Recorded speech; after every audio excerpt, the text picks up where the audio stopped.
Hey everybody, welcome to this week's episode of Titletown. We have tons of stuff to go over with all of you. How are you today, Craig? Doing great. Big episode this week. A lot of stuff to talk about. Yeah, we're going to catch up on what's been happening in the early part of the Red Sox offseason. We're going to cover the big Aaron Rodgers versus Tom Brady showdown in Gillette. We sure are. We also have a little bit of Bruins goalie controversy. Ooh. Shocker. And we dig into some basketball towards the end of the episode as well. Nice. Sounds like a good That's time. Right. Enjoy the show.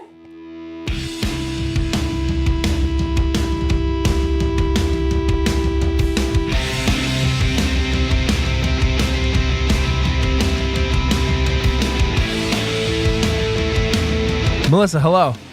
Hi, Craig. How are you? I'm pretty good. How are you? You a little stressed out over there? A little bit. I got some technology difficulties. This is the problem with recording remotely. Tough times at the old Titletown podcast satellite offices in Quincy. Yeah, basically. You guys need to call tech. You got to call tech support over there at the satellite building. I did. They won't come out of Brighton. That's a bummer. That's a real bummer. I know. Are you over your World Series hangover? Yeah. I mean, I'm over the excitement of it. I'm not over my exhaustion because the Patriots blasted us with a night game again just to make it real complicated. A good blasting. The last time we talked was before the parade, right? That was pre-parade, the day before the parade. Yeah, day before the parade. Yeah. Did you go to the parade? I did not go to the parade. Not a huge parade guy. Like in general? Well, yeah, I'm trying to think of another opportunity to go to a parade that wouldn't have been a sports related one. Like a nice Thanksgiving Day parade? A local town parade? 4th of July? It's not my thing. Not my thing. Not a big parade guy. Well, over here at the satellite office, we got a lot of local towny parades that we go to. Yeah. Oh, yeah. That's good. That's interesting. You get any trick-or-treaters over there? No, we turned the lights out and went out to dinner. Oh, my God. Listen, I can't supply these children with candy. What a Grinch. What's the Halloween equivalent of a Grinch? Jack Skellington? I don't know. Think of All right, let's think about that as we get caught up around town, shall we? You want to start? Okay, I'll do it. We're going to start with the Sox. Might as well. Big news this week in their world is that David Price did, in fact, pick up his player option. We learned that on the morning of the parade, in fact. The 33-year-old left... From the duck boats. From the duck boats, yeah, drinking fireball shots. The 33-year-old left-hander will now be taking $32 million a year in a Red Sox uniform until the ripe old age of 37, which is in the season of 2022. Just if you're keeping track at home. Doesn't that just the three numbers in that sentence? 32 million a year. He'll be 37, and we got him until 2022. Oh man. Yeah, he won't have a left arm by the time 2020 gets here. Jesus Christ. The Sox have yet to make any other major free agent decisions, mostly because they probably don't have any money left. But some big names like Evaldi, Brazier, Kelly, Kimbrel are still yet to sign with anyone, so they're still out there. And in some MLB award news, Mookie Betts, JBJ, and Ian Kinsler were all named American League Gold Glovers. Alex Cora was named a finalist for AL Manager of the Year. And Mookie was, not surprisingly, named a finalist for AL MVP. JD Martinez's agent had something to say about him not being named as a finalist. And really? He came out today and was like, the voters all need to account for what they did and why they didn't vote for JD Martinez. But That's interesting. You know what I thought was funny? What? So I follow the Red Sox on Twitter, and they posted a thing for each of the people that you just named who got awards, and it was usually with a little video clip. And in the case of the Gold Glovers, it was making some heroic play in the field. And the Ian Kinsler play that they showed was basically the same play that he fucked up in that Game 3 extra innings game, but he made it in this case. It was obviously from some regular season thing where he's do it. At second base, moving right to left, scoops down, he's deep in the hole, turns around and slings it to first and makes the out. And I was just oh, that's interesting that they chose to replay a highlight, which is just a mirror image of the fucking error that cost them the game. Great. Just rub it in and show us that oh no, he has the potential to make this play. It's not out of his range. He just, biffed it in the most important of games. Anyway. So the Patriots Yeah, played. they sure did. They took on Aaron Rodgers in the Green Bay Packers for only the second time ever this week on Sunday Night Football at home at Gillette. The game was tied at 17 after 3 quarters, but the opening play of the fourth quarter was a forced fumble by Patriots defensive end Lawrence Guy, and it was pretty much all Pats from there. They scored 2 touchdowns in the fourth quarter and held the Packers to 0 points. This was all without the help of running back Sony Michel and tight end Rob Gronkowski, both inactive for this game. This is good news for you, Melissa. The Sunday Night Football game against Green Bay was also the Patriots' last primetime game of the season. Woohoo! Yeehaw! Finally, I can get some sleep, and Sundays can be what they're meant to be for. What's that Watching exactly? football and taking a nap. Rest of the games this season are 1:00ers or 4:00ers. Very Hallelujah. nice. So they improved to 7-2, second best record in the AFC behind the Chiefs, who still only have the 1 loss. And they're playing the Tennessee Titans this Sunday afternoon. Worth pointing out, there's a shitload of former Patriots on the Titans. Some notable ones are running back Dion Lewis, cornerbacks Logan Ryan, and old friend Malcolm Butler. Former defensive coordinator Dean Pease. He was coordinator from like 05 to like 09 or something. Okay. Not great years for the Patriots defense, but whatever. Has there ever been one since like 2004? Anyways. And of course, Patriots, old time famous Patriots linebacker Mike Vrabel is head coach. I think he's a Patriots Hall of Famer now that I think about it. So that should be an interesting game to see some familiar faces down in Tennessee. It's on the road. Should be interesting. Yes, I'm looking forward to that one. Heading over to the Black and Gold, the Bruins played 3 games this week. They beat the Carolina Hurricanes 3-2. They lost on the road to the NHL best Nashville Predators. And they finally eked out an overtime win against the Dallas Stars at home. 2-1, I think that game ended up being. Halak was dealt his first regular season loss of the year against Nashville on Saturday night, although he did make 39 saves on 40 shots and is statistically the best goaltender in the NHL with a .952 save percentage. Incredible. The Bees are on a homestand this week with games against Vancouver, Toronto, and the Vegas Golden Knights. Yeah, Yaro Halak, fucking best goalie in the league. Who would have thought?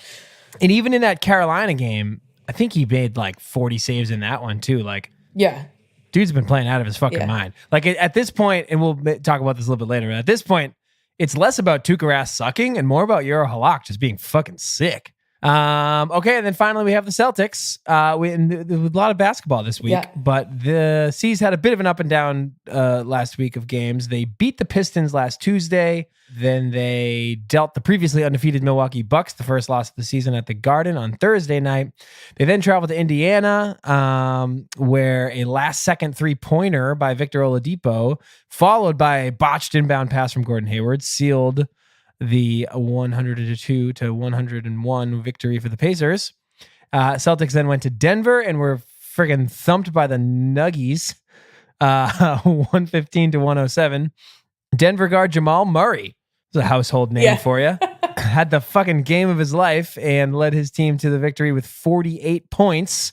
Probably most notably, at least from a Boston perspective, he attempted a last second sort of like, not like beyond garbage time, like literally like no time left in the game.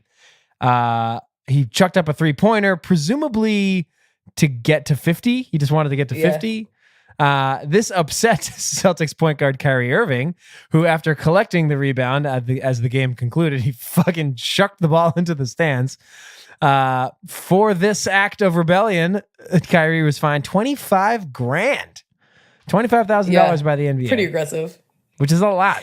Yeah, that's a heavy fine. I heard, and I don't know if this is true or not, yeah. I heard that he did it because he thought that, oh my God, what the hell? Murray was going to try to take the ball, like make it a mantle ball, and he didn't want him to have it. So I heard the same thing this morning. It was like, yeah, like, you know, if you if you have a game like that, you'd probably like, you know, you get some like post game thing, game ball type thing. You can like keep it. And Kyrie's like, fuck this. You ain't getting no mantelpiece. Bye. And just yanks it up into the fucking upper deck. So 0-2 on the road trip, though. Not great. Celtics are going to try to salvage this thing with some games against Phoenix. Gordon Hayward's going to make his return to Utah, and then they got a game against Portland before coming home. Exciting. So that's the week that was. Yeah. Where would you like to begin, Melissa? Well, I'd like to break down some of these topics a little bit further, and I guess we will start with the championship team. They deserve top billing, being the winners around town. Sure. What are your thoughts on that David Price signing? Are you excited? You kind of alluded to it, so I feel like I know where you're going to go with it. But yeah, I mean, so I said last week I thought it would be super cool of David Price to just be out. Like, I thought that would have been super rad. So obviously I didn't get that. The next day after we posted our episode at the parade, he obviously said that he was still in.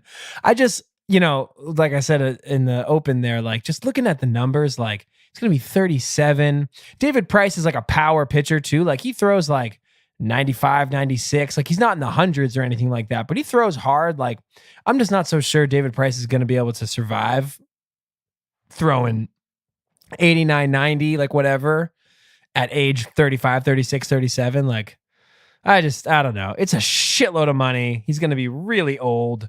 And so I just hope that he can be the guy he has been for longer than I think he can. I don't know. That's just 2022 just feels like it's fucking forever. Yeah, it feels like a real long time from now.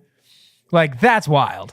Like that's a long time. I didn't realize that his player option was for that many years. That feels like a really long player option and not something that's normal, that you would opt in for 4 more years. Like that. Well, that comes back to the whole thing of when they signed him. They just blew everybody out of the water. I think at the time, I mean, I know at the time it was the most lucrative contract for a pitcher in the history of baseball. I don't know if it has since been usurped. It probably has, but I mean, it's just a truckload of money. Like you and I both sort of picked it last week. It'd be stupid to walk away from it, especially now. But he's our guy now. Yep, we're with him, and we'll see if he can stay like happy, loving it here for 4 years because they're not likely to win 4 World Series in a row. So what happens on those years? The expectation to win doesn't change in Boston. It doesn't matter how many times we've won. See the Patriots. So I don't know what he thinks is going to happen now.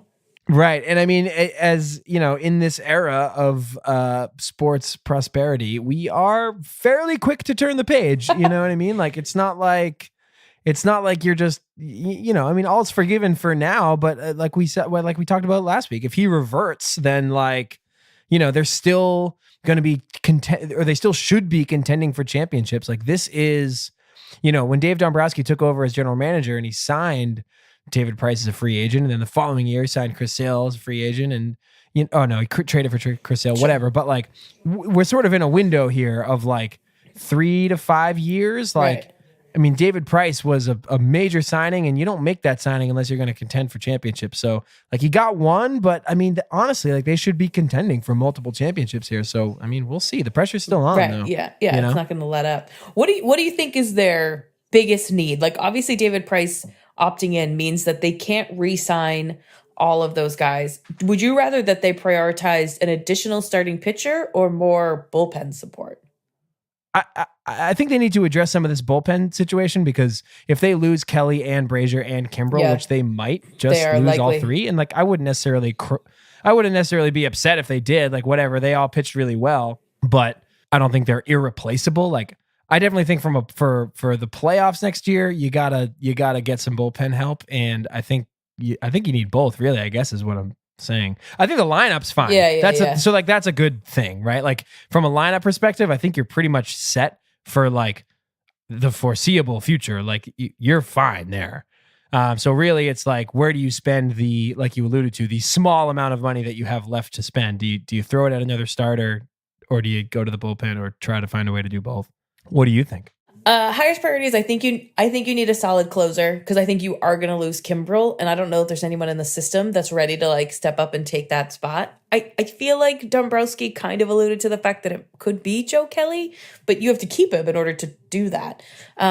So like my first thing would be like get a good closer, because I think you need that, and I think they actually, well, not not I think, I know, at the end of the day, they impact more games in a season than a starter does.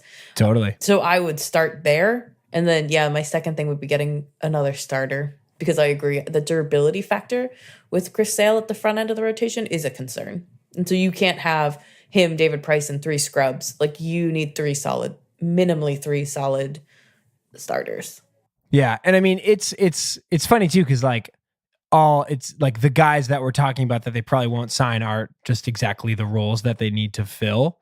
But like, you know, they showed this with Eovaldi this year. Like the one of the things that gave me the most let me back that up. One of the things I liked the most about the way that Eovaldi performed in the playoffs was it gave me confidence that Dave Dombrowski, etc., can actually like scout pitchers and look at guys who are on bad teams and say he could be good for us and go out and get them. Because previous to that, like what has Dave Dombrowski done? He signed the top free agent pitcher in the offseason, the year he got here, David Price, traded for the best pitcher in the American League in Chris Sale, signed a fucking slugger, albeit from a bad team, but like anybody who like really pays close attention to the baseball knew that JD Martinez was good. So like, this is kind of Dave Dombrowski's MO, just signing big names, kind of screwing your farm system, and like he's a very win now type of guy. But the Eovaldi thing was, I thought it was extra cool because it shows that they actually can like pick a guy out of the, you know, like Patriots-esque. Yeah. I always fucking say that, but like, you know, the Patriots obviously have a knack for like picking guys off the scrap heaps of other teams, and then they come here and like contribute a lot. And like that was that kind of move. Like, oh, thanks, fucking Tampa Bay. Like, we'll take this guy, and he's gonna be a horse for us in the World Series and in the playoffs. Like, but the point of that is that just do that again. Like, if you can do it once, find the next Nathan Eovaldi. Like, that's what you got to do when you have a team that has the highest payroll in baseball and you're kind of strapped. You gotta dig a little bit and find guys that aren't necessarily obvious to contribute to your team. Yeah. See how hard can it be? The Patriots do it. You can do it.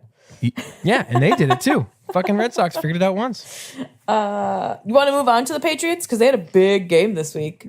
Yeah, sure did. I was there, dude. I know. Look at you, living your best life. Up in the 300s, getting fucking altitude sickness. Nosebleeds. Kind of crazy that in all these years, Brady and Rodgers have only faced off twice. And this was Rodgers' first start in Gillette. I'm sure. It also could very well be the last time they ever play each other. Yeah, because they won't play again for 4 years, right? Obviously. Yeah, they won't play again until the end of David Price's contract, 2022.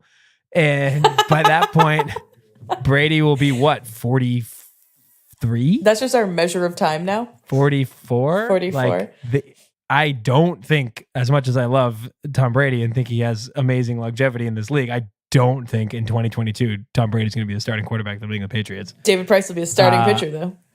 Yeah, true. So yeah, I mean, this, unless they meet in the Super Bowl, that would be the only other context that they would play each other between now and 2022. And let me tell you, the way that the Packers look, they kind of suck. Like, they do. They sort of blow. They're like 5-4 right now, I think, or something like that. Yeah, they're 5-4. They've got Aaron Rodgers, who's like the best quarterback going right now, but like, I don't know, the team sort of just blows. So that might have been the last time that they ever play. That would be crazy. So that's kind of wild. So all week, last week on our show, we talked exclusively World Series pretty much, but all week this past week in terms of like football circles, there was all sorts of talk like Brady versus Rodgers type stuff. There was an interesting little, I don't know if you saw this or heard it, but there was like a TV spot with Michael Jordan. Yeah, I saw it. Hyping up this game, and he did this they wrote it in sort of a coy way that it sort of seemed like Michael Jordan was talking about a sports rivalry between him and LeBron, but he was actually talking about Brady and Rodgers. Yeah. How do you feel about just the Brady Rodgers debate generally? I don't think Aaron Rodgers has won enough to be in the same category as Tom Brady, but he's only won one in 2011. And I just like, yeah, they're in the playoffs a lot, but like they're not a perennial NFC championship team. Even in the years that the Patriots don't go to the Super Bowl, they're usually in the AFC championship game. And I just feel like that history of winning at that level is not the same. And so at the end of the day, like that's what matters, right? Is like winning championships. And So I don't know how you can put Aaron Rodgers in that same stratosphere as Tom Brady. Yeah, I mean, I think I agree. Like there is just no way that they're in the same category in terms of resume. Like nobody's in Brady's category in terms of resume except for like Joe Montana. You know what I mean? So like there's no quarterback that's playing right now that is in his camp. Rodgers is probably the closest thing just from like a talent perspective, but yeah, I mean he just doesn't have the rings to really actually be in that discussion. Like, although it is, I was gonna say, like, go ahead. You know, one of the things that I noticed with this team, and you said like they kind of suck, and like their defense has just been like obliterated by injuries, and we even watched it happen in that game. Like it seemed like in the third quarter, like every sequence they were losing somebody. It was insane. Yeah. And you know, for me, in those years where like our team hasn't been good, Tom Brady has found a way to like pull them from the trash heap almost on his own. And I just don't see Aaron Rodgers doing that consistently. Yeah. And I mean, I think if you look at their careers sort of like side by side, it's the biggest asset that, I mean, this is kind of like a circular thing. This is like your classic like sports radio type debate, but like the biggest thing that Brady has is Bill Belichick, and the biggest thing that Bill Belichick has is Tom Brady. So like that's why they are the greatest coach and the greatest quarterback and the greatest coach quarterback combo of all time. It's because they have each other. And, you know, it's interesting to sort of toy with the idea of like, if Aaron Rodgers were on the Patriots and Tom Brady were on the Packers, like how, I mean, I don't know if I think Aaron Rodgers would have gotten 5, but I think he would have gotten more than 1. Like the Belichick factor there, you know, in those seasons where you've had pretty light rosters from a talent perspective on the Patriots, like, yeah, Brady obviously carries it offensively, but defensively, it's Bill Belichick and his coaching staff just coaching up, you know, scrubs to a certain degree. And, you know, they've at least gotten 2 Super Bowls with that. Not 2, like the number 2. They've gotten to the Super Bowl with teams like that. They don't always win with those real scrubby defense teams, but yeah, I mean, it's definitely worth kind of thinking about, like, what would it look like if Brady was on the Packers, and like, you know, Mike McCarthy's kind of a fucking boob, and I don't know, they just haven't really been able to put it together outside of that 1 year. Yeah, I mean, that's the ultimate debate, I think, always is like, well, what if you traded, like, who would do better? And who knows? Like, part of that is there's luck involved that they got together at the right time and are able to push each other's buttons in the right way to get there. But I don't know. At the end of the day, like, they did it, and Aaron Rodgers and Mike McCarthy, to your point, didn't. And so, to me, it wasn't like a GOAT versus GOAT battle, which everyone kind of kept talking about it. I was like, well, there's Tom Brady, and then there's that was everybody else. And like Aaron Rodgers is great, but like Joe Flacco's won a Super Bowl. So yeah, and he's been to 2. You know, Ben Roethlisberger's won more than 1. When the Steelers and Patriots play, is it greatest versus greatest? Like, they're a good sports rivalry, but we don't hype up the Roethlisberger versus Brady thing in the same way that this was kind of teed up. Right.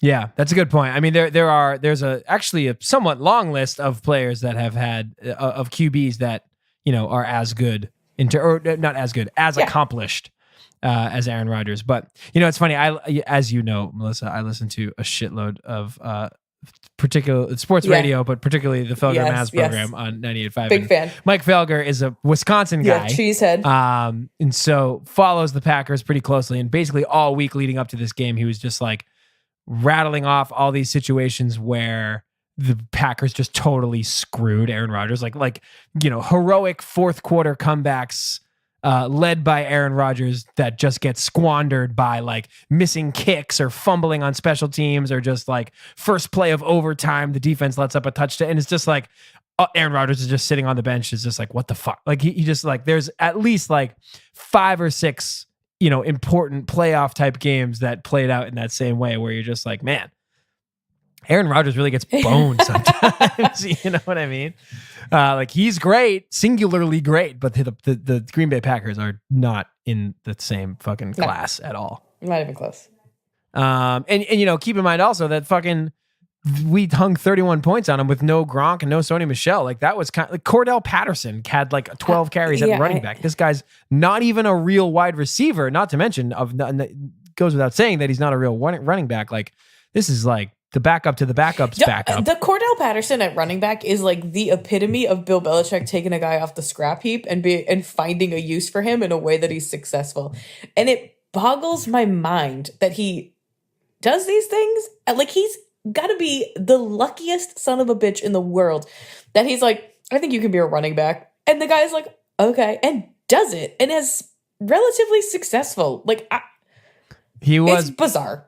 He definitely was successful. He had like five runs for like 51 yards in the first half. Like, he was getting 10 yards a crack, which is pretty freaking good. It does sort of make, I don't think that that's like something that's gonna, I just feel like he's gonna fumble every time he touches the ball. That's well, because every time he punt returns, he doesn't like run. Yeah, he runs like a punt returner. He doesn't run like a running back. Like, he runs like upright. Like, he's not like super low. He's a big guy, first of all. He's like not like low to the ground. Like, most running backs are like short, they're like stocky, you know, guys. like typically less than 6 feet tall, like, yeah, pretty short and stout. But Cordell Patterson's like 6'3" or something. He's just like this big, like, I don't know, standing upright stiff. I just feel like he's gonna fucking get the ball punched out of there pretty soon. Once teams start catching on to the fact that, like, I feel like the element of surprise was definitely a factor in the Green Bay situation. They're just like, what the fuck is going on?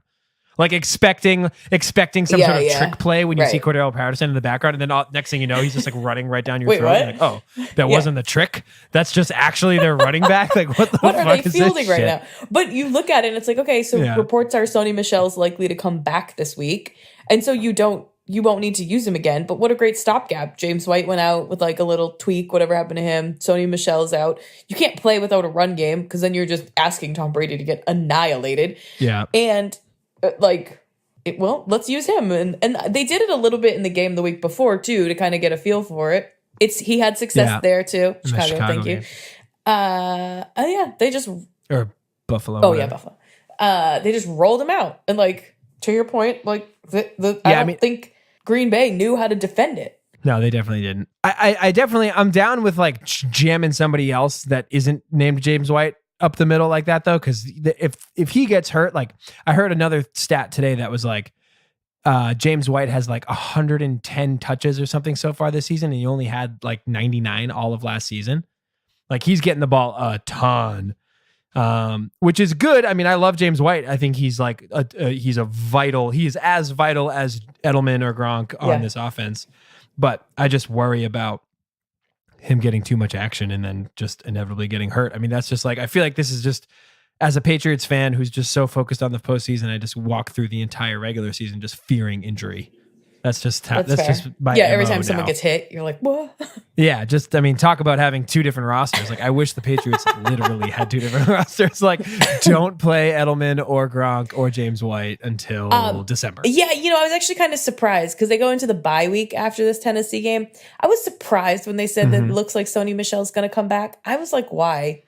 Like, Tennessee doesn't feel like a huge opponent, excuse me. Like, why bring him back? Why give him 2 more weeks and like have him at 100% instead of he's probably at 90% coming back right now? Yeah, it's a good point. I just wouldn't rush him back. I don't think there's a reason. Yeah, I mean, the Titans aren't trash. Like, they're not terrible. And I mean, this will be like an important road game or whatever, but I get your point. Like, you have the opportunity to like parlay him missing last week and the bye next week to give him like a series, like almost a month off, to really like get right. Guy that's had a lot of injury history. Yeah, and we did just prove that, they could beat a much better team without him. So yeah, I mean, what's one more week of the running back by committee thing? Yeah, that's a good point. One more thing on the Green Bay game. When Brady took the ball in the first quarter and ran out and did that hurry up offense to score that touchdown in like 3 minutes. The opening drive? I was... Oh, God. Pornographic. Yeah, exactly. I was like, be still my heart. These are the Patriots that we love. Fuck everybody. Tom Brady's coming through. Oh, yeah. That was... You know what else at the beginning of that game was pornographic? The fucking Red Sox coming out on a duck boat. That shit. Talk about Titletown. Oh, got everyone all jacked up. That got me going. Oh, anyways. So speaking of next week and the bye, if we're taking a look at the Patriots schedule after that. So next week we're at the Titans. Then you got a bye week 11. And then it's at the Jets, home against the Vikings, at the Dolphins, at the Steelers, home against the Bills, home against the Jets. I heard a little bit of chatter starting after the Green Bay game about the possibility of the Patriots winning out. Do you think they can do it? 7 games left. I want to say... So here's, just to give you a little... I was just going to say, something that like always guides my thoughts when we talk about the Patriots going undefeated for either entire seasons or stretches of seasons like this, like they're going to be favored in every game. Oh yeah, right? Of course. So like going into each game individually, you would expect them to win, right? Right. Like just in a vacuum, like we will be expecting them to win each one of those games, barring some sort of injury or something like that. So like by that, I'm always like, yeah, I mean, they could win out because if I was in a coma between now and week 16 and you woke me up and said, hey, we're playing the Steelers in Pittsburgh, do you think they're going to win? I'd be like, yeah, I do think they're going to win. But looking at it on the whole, I feel like they drop one. And it might be that stupid Dolphins game. Yeah, it's hard to say which one, but that Dolphins game, I feel like in Miami is always a trap game. The Dolphins aren't trash. Like they're 5-4 this season. You know, and it's hard because they play in the AFC East. Like 5-4, they'd be in first. They'd be in second in the AFC North. The Steelers, I guess, technically have a higher win percentage. Like, okay, you know. Yeah, I find the trap games with Miami tend to come at the beginning of like the very beginning of the season when it's like super fucking hot in Miami and shit. Feels like, I mean, that might be a trap game. This coming on Sunday, that might be your like, you know, a little trap game. They drop one to the considering Titans.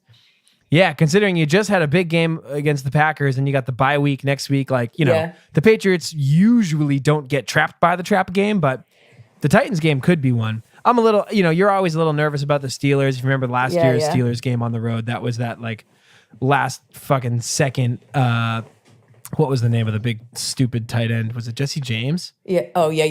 Steelers That's when we got into all the like, is it a catch? Is it not a catch? And whatever. Yeah. So it took some like wacko shit in the last second of that game to decide it there. So I don't know. I mean, I think they could. I might, if I had to bet it, I'd say they'd probably drop one. Yeah, I couldn't tell you which one, but it feels like they'll drop one. Crazy that we play the Jets twice in the second half of the season. Yeah, that is interesting. Both Jets. I mean, they usually backload they backload the division games, but you don't usually see like 2 in a 5-week period. Yeah. Hey, so we got a call this week. We did. Let's hear it. Sure did. Speaking of the Dolphins, that's what. Oh yeah. Me. But it actually has nothing to do with the Dolphins. Here's Dan, the Dolphins fan. Hey, it's Dan, the Dolphins fan. I am just curious to hear your thoughts about the growing goalie controversy between Tuukka and Yaroslav. Love you. Bye. All right, so goalie controversy, quote unquote, in Boston Bruins. Let's switch gears a little bit. Okay, that's a big switch. Abrupt change. I like it. It's a hard gear change for sure. So I was reading about this a little bit today. Oh, look at you reading.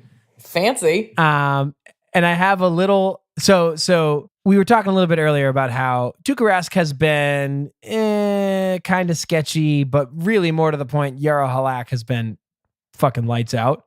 There was an interesting article on Boston Sports Journal today, and I think, what's the guy's name? Connor Ryan, I think? Yeah, Connor Ryan, who covers the Bruins. Sounds like a nice Irish name. Makes sense. Connor. So check this out. Just a little excerpt from his thing. And this sums up Tuukka Rask to me like perfectly. He's talking about just, you know, back and forth the differences between their performance. And he says, unfortunately, Rask has often let a game get away from him in a hurry to start the year.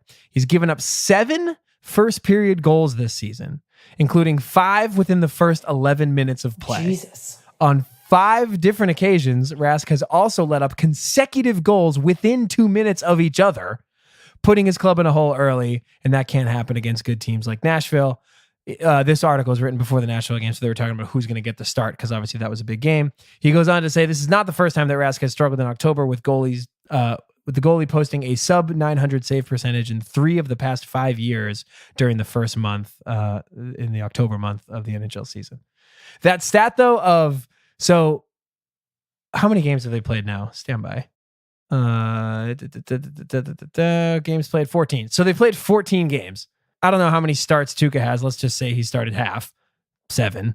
And so like the 7 first period goals isn't so bad, but Oh, no. But then there's 5 within the first 10 minutes. So the first half of the first period, he's letting in goals. And then the thing of the consecutive, so on 5 separate occasions outside of the first period goals is 2 goals within 2 minutes of each other. Like those little things are just like, they don't show up on paper. Like if that happened in a game, let's just say for sake of argument that those were the only 2 goals. But if you let 2 goals up within 2 minutes of each other, within the first 10 minutes of the first period, Right. Like, sure, if you end that game only giving up those 2 goals, then your stat line isn't going to be so bad. But for anybody that's actually watching that game, like, you just want to kill yourself, you know? Yeah, the morale thing is like killer. And that's the thing with Tuukka is that, like, when you look at his stats and you look at his save percentage and stuff like that, it's not trash. Like, he's not that bad. And this is why it's like a quote unquote, like, controversy, because on paper, Tuukka Rask is a fine goalie. He might not be worth like $7 million a year or whatever he gets, but like he's fine. But when you look at stuff like that, it's just like, oh, when you actually watch a Tuukka start and you're like, wow, that was a fucking meatball from the blue line that you just like let in under, like over your shoulder. Like, what the fuck is going on? Yeah. And it's brutal because like your team sees that and like they have to fight back from that every game. You know what I mean? Like halfway through the first period, they're down every game. That's just tough on a team to constantly be playing from behind because you have to change the way you play and like the way you use your lines when you're trying to catch up. And you're doing that from basically jump in every game. Yeah, and if you're a skater, you know, just a position player for the Bruins, like at a certain point, you got to be taking the ice and thinking that like you just aren't playing with your best foot forward. Like at a certain point, you must just legitimately think that like this isn't the best guy to win the game. Like you don't have if you don't have confidence in your goalie, like, and we started to see this a little bit last year with Anton Khudobin. Like the team started to play better when Khudobin was in net than they did when Tuukka was in net. And it's like, yeah, to your point, like it's got to just get so demoralizing to be digging yourselves out of holes all the time. I just think the one good thing about that is like if he started with this kind of like sub 900 save percentage, 3 Octobers, I don't know if it was in a row or in his career,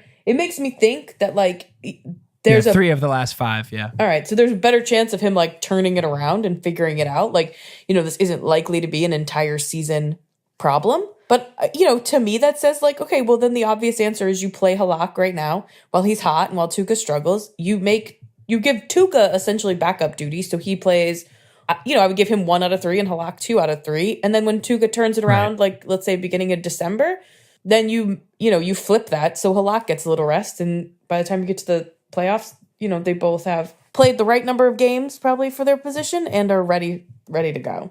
Yeah, it's just, and again, it's like, this is a similar story to what happened last year. Like Anton Khudobin was basically given that like lion's share of the starts in the early part of last season, and they won a shitload of games and it worked out. They obviously made the playoffs and did all right, but it's just so frustrating to have to manage around your $7 million a year, should be franchise goalie sucking in the early goings of the season. And like, luckily, again, much like last year, where at points Anton Khudobin was statistically, in the top 3 in the goalies in the NHL. Luckily, Jaro Halak is fucking killing it. Like, thank God he is, because if he wasn't, they'd really be screwed. Yeah, I don't know what they would do. So, anyways, yeah, I'm with you on that. I mean, like, it's you got to just play the hot hand and put Halak in there and hope that Tuukka can turn it around, which he probably will to some degree. But in the meantime, yeah, it's I'm trying to think of some snappy thing like Tuukka time, but for Yaroslav Halak, I'll get back to you next week with that. It's Halak O'Clock. That's not bad.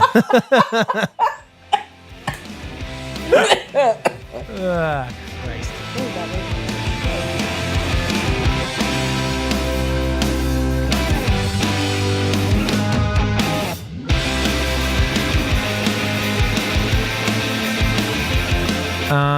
All right. Ready to hit the lightning round? Yeah, let's do it. All right, let me ask you this one. Yeah. So, fashion question. Oh, my wheelhouse. With the return of the NFL's annual Salute to Service campaign, you may have noticed the green military-themed gear on the sidelines across the league on Sunday. I did. All head coaches across the league don some sort of salute to service gear, with one notable exception this past week. Guess fucking who? It was Bill Belichick, who just wore his normal blue outfit.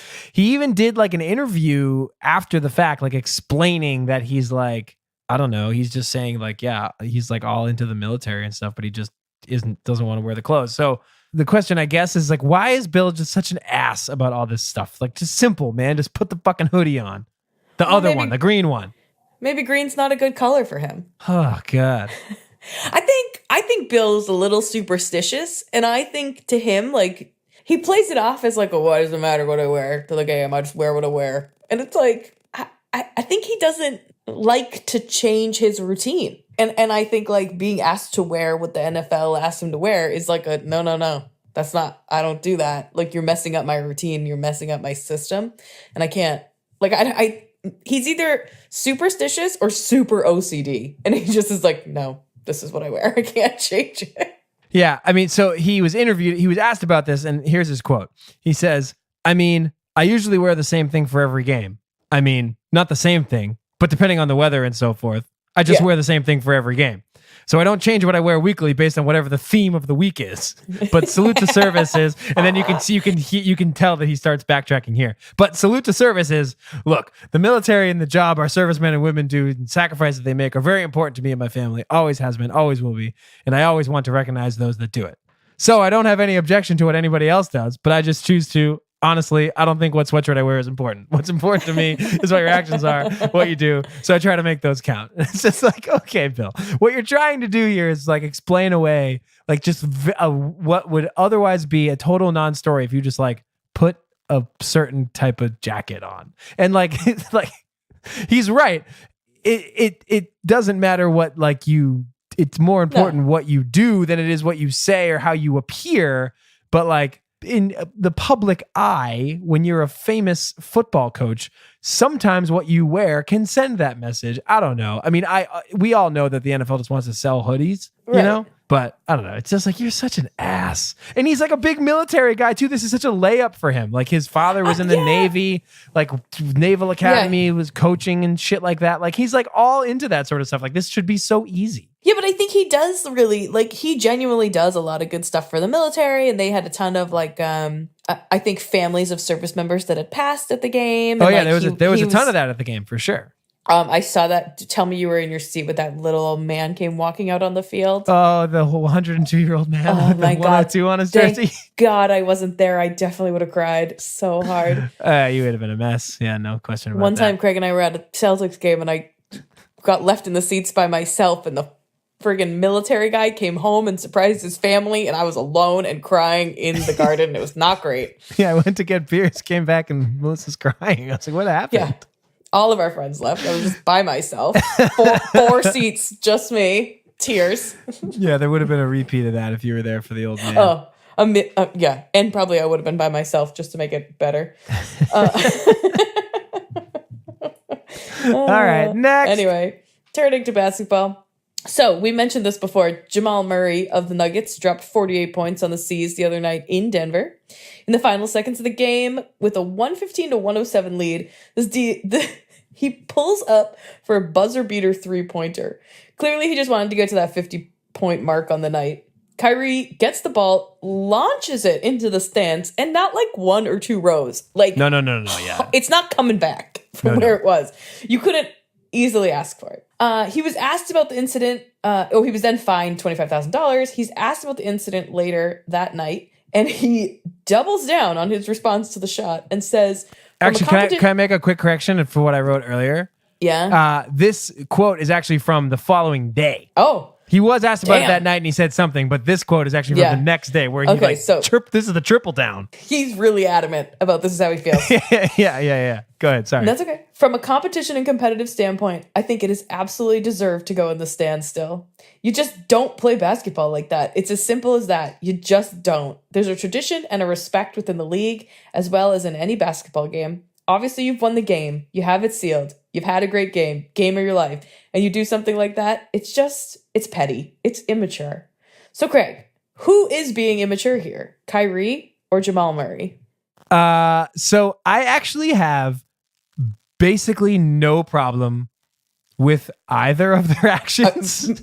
Also agree. I kind of like the fact that Jamal Murray just like pulled up and shot. Like it wasn't like putting his team in any bad position. Right. Like, the game was in hand, whatever. He just fucking wanted to hit it. So he shot it. Like this is something that we hear about, I feel like, a lot with the Patriots over the years, where they like blow teams out and Brady's still playing in the fourth quarter or whatever. And they're like, oh, we're running up the score. Like, but it's like, okay, like this is professional sports. Both teams are paid millions of dollars to score points and prevent the other team from scoring points. And if you can't do then that, you deserve to be that's embarrassed. not Jamal Murray's point. I'm sorry, that's not Jamal Murray's fault. The fact that y'all couldn't prevent him from scoring 50. So that was fine. Kyrie chucking the ball, also fine. I think it was super petty, but I kind of like it. But I think at this point, he needs to just realize that he's talking about like a pretty scrubby player on a pretty scrubby team. And like, I need Kyrie to just like pull up out of this little like nosedive that he's in on like doubling and tripling down on this and just be like, you know what?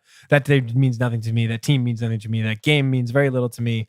We're fucking moving on. Like we're trying to win championships out here. Like I need him to just like get out of it. He's got to like pull the chute on this whole fucking thing. He's kind of spiraling on it. I get it. He doesn't think he was in the wrong, which is fine. So okay, now we know. But like I need him to stop answering questions about it because like this dude is way small potatoes. Yeah, I hate the talk about the unwritten rules and the things you're like, screw off. You're a professional athlete. He's a professional athlete. You're competitors, and he wanted to rub it in your face. Good for him. He fucking should. He won. But also, this isn't Little you League. want to take the ball and huck it? Yeah, I'm for it. That's awesome. All right, more NBA stuff. We got heavy NBA on the lightning round this week. Some of our listeners will be very happy by that. So the NBA. The league announced this week that it would be televising the All-Star draft this year, which will be picked by two team captains. I know last year it was Steph Curry and LeBron James. Maybe it will be the same thing this year. I don't know. They moved away from the East versus West format of the game last year and switched it to the playground style draft thing, but foolishly didn't let us see the best fucking part, which is the draft. So my question is, Melissa, are you excited about this? And does the game even matter after the drama of picking players? Yeah, I like it. That was a huge miss last year. Like, gigantic the best miss. part is watching them pick the teams and like, who are they going to pick next? And I want to get like interviews with the players as they pick them and like, how do they feel about where they were drafted? And like, I want them to get angry when they're drafted late. And no, I don't give a shit about the NBA All-Star game, but I would probably watch the draft because I would be curious about like what they have to say and what drama comes out of it. The greatest thing that happened in the NHL in the last 10 years, in my opinion, was when they did this in 2011, and Phil Kessel was the last pick of the All-Star fantasy draft with his fucking fat face sitting there all by himself, last pick on the fantasy team. It's fucking hilarious. Like, I cannot wait to watch that in the NBA. It's going to be great. Yeah, Phil Kessel, also our last Not pick. good, great. Yeah. That's hilarious. Yeah, it's going to be awesome. Someone's going to get embarrassed, and I like it. And they're going to be a bitch about it, too. Because ego, there's a lot of ego in the NBA. And so, like, whoever gets picked last and knows that they're on TV getting picked last, they're going to be pissed. Oh, I cannot wait to see the fucking sourpuss on like I don't even know who it's going to be. Like, who's the worst All-Star? I don't know. That's going to be fantastic. I can't wait. Oh my God, Craig, I have even more NBA stuff for you. Yeah, talking hoops. Celtics coach Brad Stevens invited Peyton Manning to a Celtics film session this week. He apparently gave them a little speech about how this was the best time of their life and to appreciate the camaraderie and relationships with teammates. He also apparently talked about how losing perennially in the playoffs eventually allowed him to win the Super Bowl in 2006.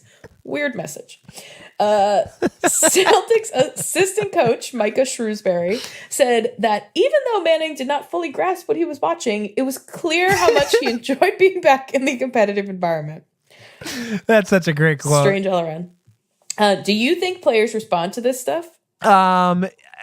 Maybe, I don't know. Well, I was reminded of when this year in Pat's training camp before Brady and Gronk were there, Kobe Bryant was apparently invited to like talk to the players by Bill. And like, I don't know, if I was like a professional athlete of a certain sport, I would, number one, not be impressed by athletes in other sports who are like champions. Cause like I play in the NBA. Right.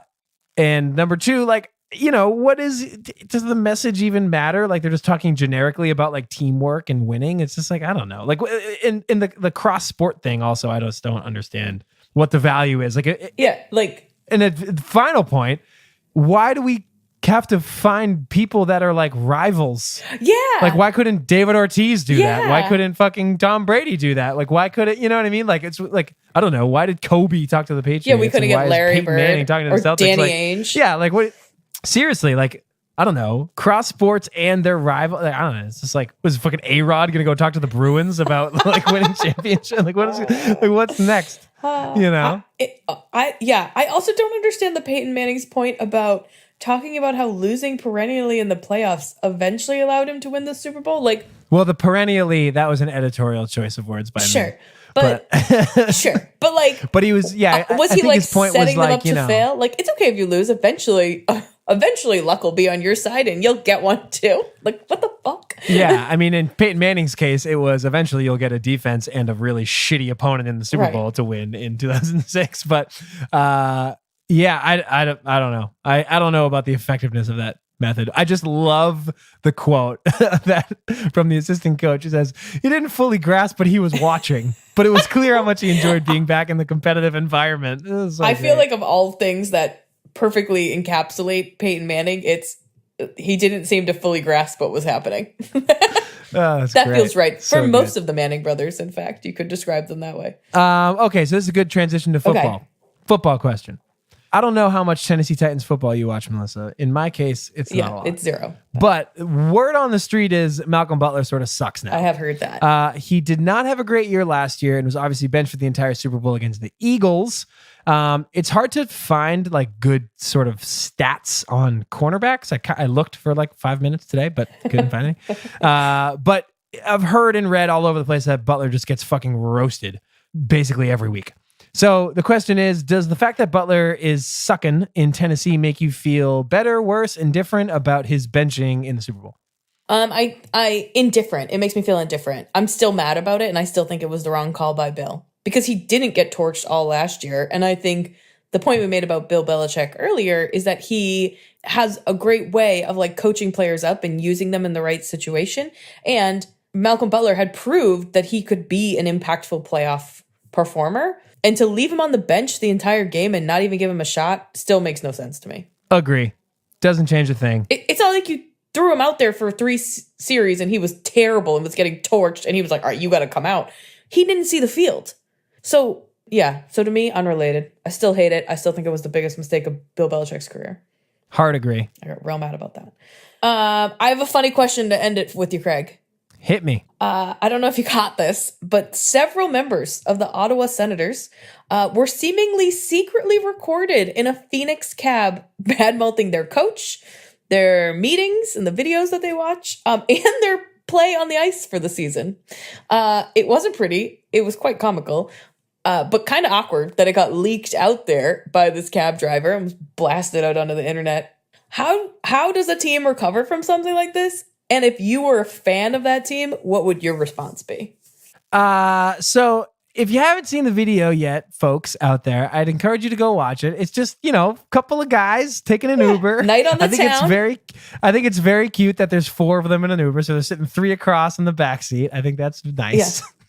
They're regular people just like us. They got to split their cab fares. And they're basically just talking shit, like you would with your coworkers if you didn't like your boss, right? Like it's pretty standard. It just so happens that they are professional hockey players and that's their situation. Yeah, and the cab driver says to them at one point, "Oh, what team do you play for?" And they go, "Ottawa." And then he goes, "Oh." Yeah, and then they go, "Yeah, you can tell we're not exactly pleased with our situation." Yeah, but Ottawa sucks. Their head coach Guy Boucher sucks. He does. The team is a AHL roster. Like they got bigger problems than the dudes talking in a cab. Like that's just like a funny little side thing. And if I was a fan of that team, I would have switched my allegiance to the Toronto Maple Leafs years ago. I think good for them. At least they know they suck. Yeah, if I was actually, in all honesty, if I was a fan of the team, I would enjoy the fact that the guys are frustrated with the play. At least they the care. Team. You know what I mean? A follow-up question. Do you feel like you can ever tell a secret in an Uber again? Jeez, I guess not. But I mean, I'm super not famous. Like Not yet. on the list Not of yet. like on the spectrum of famous to not famous, I'm wicked not famous. Well, if you and Rebuilders in a cab and he asks what band you're in, don't say. I'll say Kings of Leon. Just go Creed. Cool. All right. Well, fun week. Should be more to come. Although we are outside of our 4-sport. What's the word for trifecta? But when there's 4, quadfecta. Yeah. Whatever. Now that we're out of that situation, we are in a still a really good time on the sports calendar. Yes. Bruins, Celtics, Pats, all in action. So it should be a good week coming up. Yeah. And we will give us a follow on any social media at Titletown Pod. You can also call the hotline at 904-87. TT Pod, baby. How do I forget the easy part? 904-87 TT Pod. That's a good question. Leave us a voicemail there. And like, subscribe on iTunes, and maybe tell a friend or two. Get them involved. Do it up. See you next week. All right, bye.